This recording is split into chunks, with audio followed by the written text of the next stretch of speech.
General A.G.L McNaughton, a great man.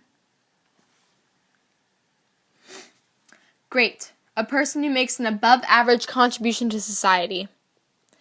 A.G.L McNaughton was a great man because of his above-average intellectual offerings and scholarly contributions to Canada, his dedication to the military, and his illustrious diplomatic career. For 50 years, General Andrew McNaughton was intricately involved in forging Canada's future. As a soldier, an inventor, a scientist, an engineer, a politician, and a diplomat, McNaughton created a name for himself in Canadian history. McNaughton's intellectual contributions to military efforts were above and beyond average. He used his skills and expertise in electrical engineering to address Canada's military needs. McNaughton graduated from McGill University with a master's in electrical engineering and a bachelor in science. In World War I, he used his skills to perfect new scientific gunnery principles, including spot flashing and sound ranging, to improve Canada's ability to identify targets and neutralize enemy gun positions. Because of this, they were able to destroy 83% of the enemy's artillery at Vimy Ridge. Battery fire became increasingly useful in overpowering the enemy's guns. These techniques allowed Allied troops to prevail with fewer casualties and made it harder for the enemy forces to move through no man's land in support of threatened areas. After the war, McNaughton continued to apply his engineering training to military needs. In the 1920s, he helped develop a northern radio signal system, which incorporated the cathode ray detection finder, which would become an important advancement in the development of radar, among other instruments. In World War II, McNaughton also initiated the development of the Sabot anti-tank ammunition.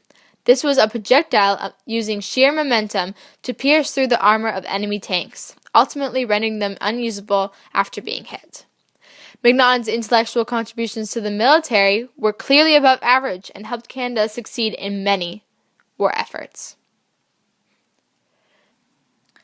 With respect to his military career, McNaughton joined the military in 1909.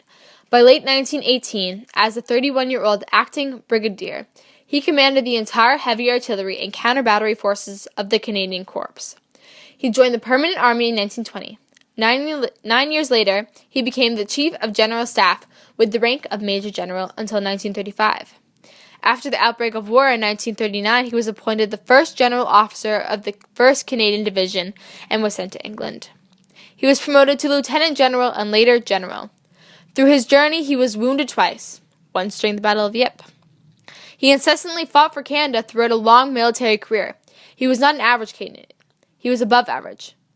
He was great. Not only did McNaughton have an exceptional military career, but he also had an illustrious diplomatic career. After resigning from the military in 1943, he became the Minister of National Defense in 1944-45.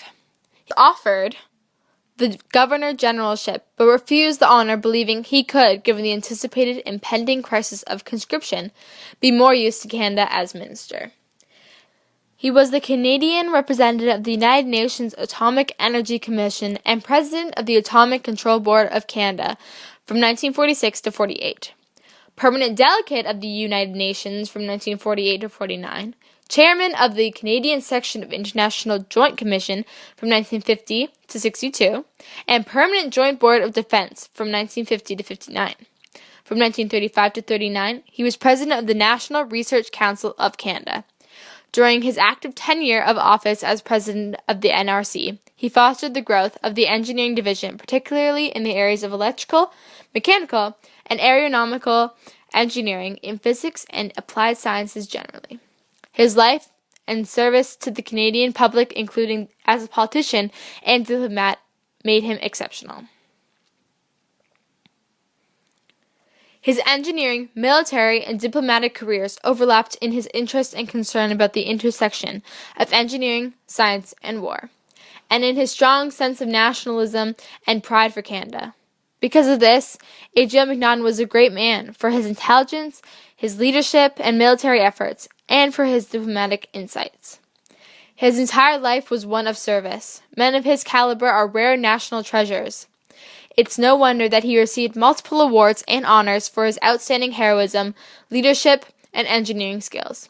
It was a privilege for Canada to have such an undoubtedly exceptional and truly great Canadian provide Canada with his insights during and after both World Wars.